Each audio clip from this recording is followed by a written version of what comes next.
Andrew, thanks very much for your time. We're addressing church planner questions, and the one that's being put to you today is a question of governance. When you get a core team together, how much time should you be spending really at the beginning structuring the church, trying to work out how it's going to operate, as an institution?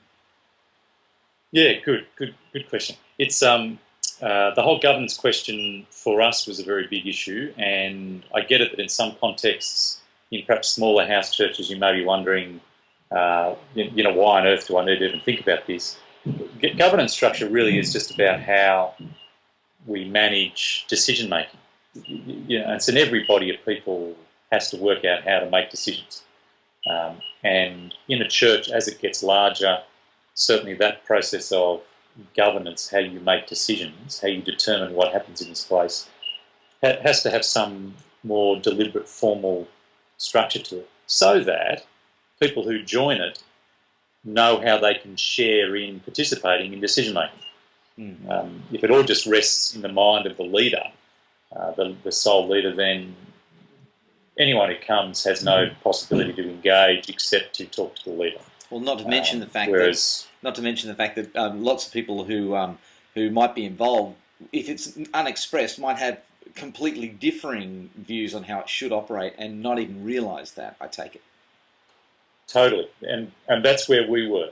Our church was a great example of all of these problems, actually. But I think the whole governance structure plays into the bigger issue of politics, which is worth just reflecting on. At least I think it's worth reflecting on. And politics in the broader sense, not just politics of governance, but politics of social relationships that involve power. And I think that plays out in a more formal setting, governance structure. But I do think, and I'm noticing it more and more, it plays out in an informal setting in launch teams and core group teams and how they relate to new people. And I think there's an interesting issue going on there for the politics of what happens. But if I can just talk to the formal side of things. Sure. In my view, when you start a new church, you need to start with the end in mind, but don't start with the end. Right, okay. You got me now.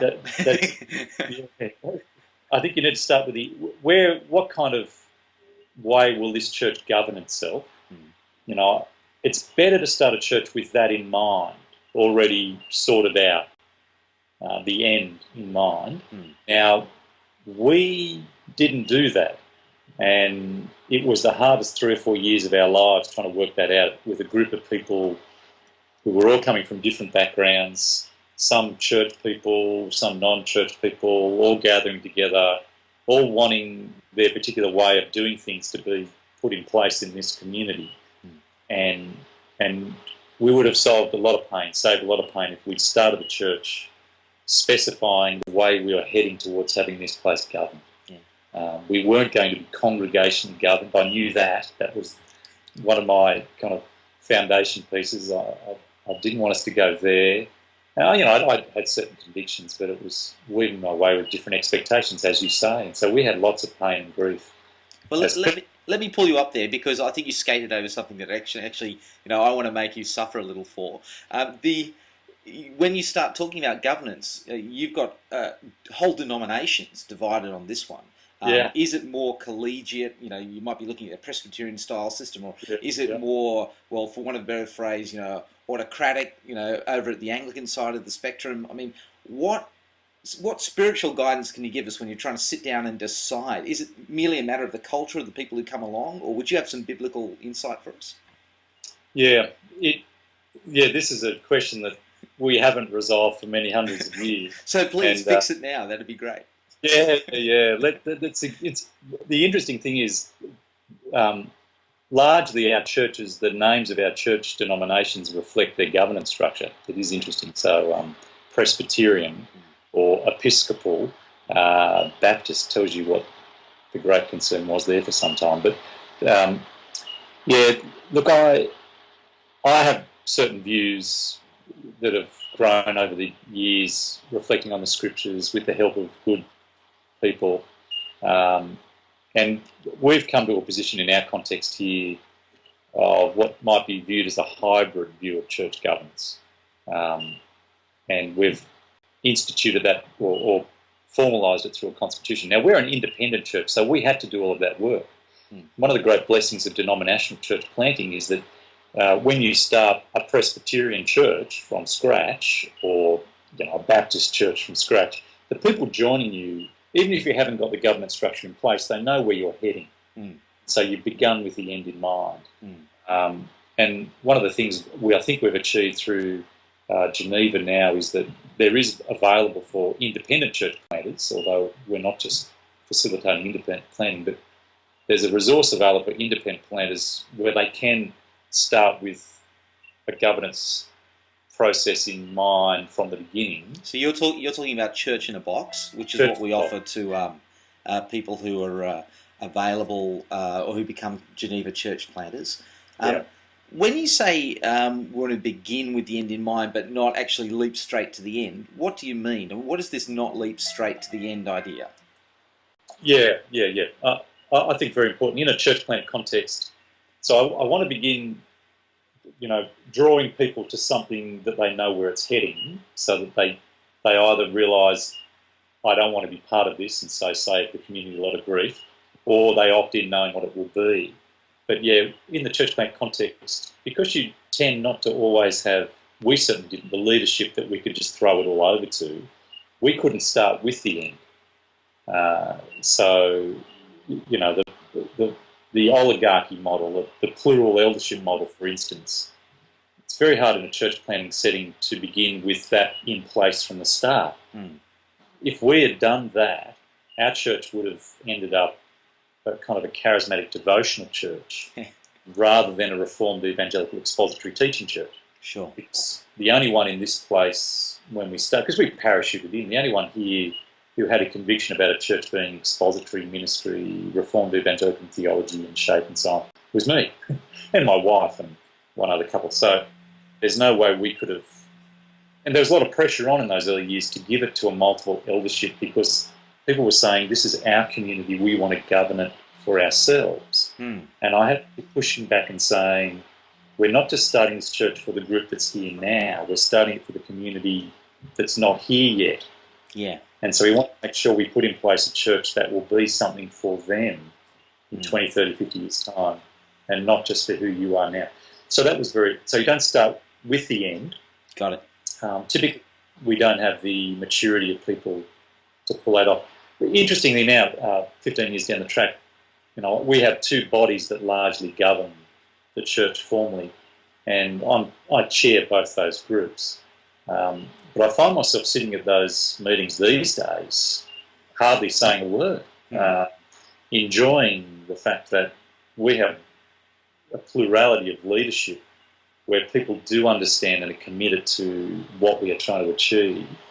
And but that wasn't the case early on. So you don't start with the end in mind. Well, help me then. When you started this discussion, how long did it take to work out? Now, I know you say that you could have done it better, but what are you thinking of? I mean, what does this discussion look like? Do you involve everybody in the core group? Is it 2 or 3 key people? How do you do that? Yeah, good. We, for us, we began. We gathered just to teach the Bible and evangelise and mission the area, and so that was the main business. But behind the scenes, I was working on the whole concept of what we would be governance-wise. I'd identified a few people within the group that was beginning to form who had a passion and interest about these areas. A lot of people didn't really care, they wanted the Bible taught and so on. But there are a number who were either fairly influential or had a real concern and passion about it. And so I started one-to-one conversations with them. I put materials in their hands to think about, consider. We formed as small groups in different contexts to discuss it.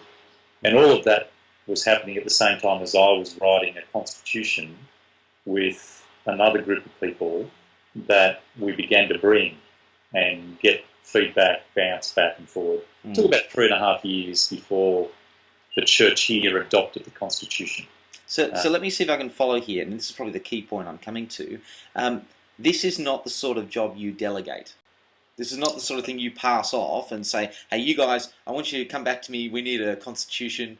Go out and work out this. This is part of the leadership of the minister to actually work out how things are going to proceed. Totally. I guess there might be a context where you have such confidence in another member of your launch team that you're prepared to say, I want you to chair or facilitate this process. But for mine, as the one who came with a vision of the ministry we were going to establish, it was critical that I was involved in this foundational shaping of who we'd be. And of course it's back-end stuff at one level. Governance is a back-end thing that facilitates the processes. But it creates a culture that's quite profound, and it will make or break your ability to draw people into your community life together. So absolutely important for me to be involved, yeah, totally. And as I say, you don't need now to plant a church in the way we do, because the denominations are planting through Geneva, getting that going, but so too are independent churches with this church in the box. So there's a lot of helps there now. So you can start with the end in mind without having to start with the end. Yeah. Mate, thanks very much for talking us through that one. And here was I thinking it would just be all dry, and now I understand it's so crucial. I'm going to go out and work out if we've actually got one for our church. So Right. Go ahead. Don't just yet, because I just do want to pick up another area though. Yeah, sure. Go ahead. Because I think the whole governance political thing trades out into informal ways as well.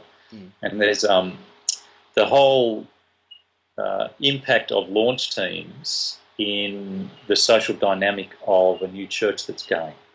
And what's the potential danger is that as you draw together a launch team who are committed to getting this church started, they can form very tight relationships and actually can look to be looking forward to having a very tight relationship together as they do this new church. And that can be wonderfully attractive but very destructive.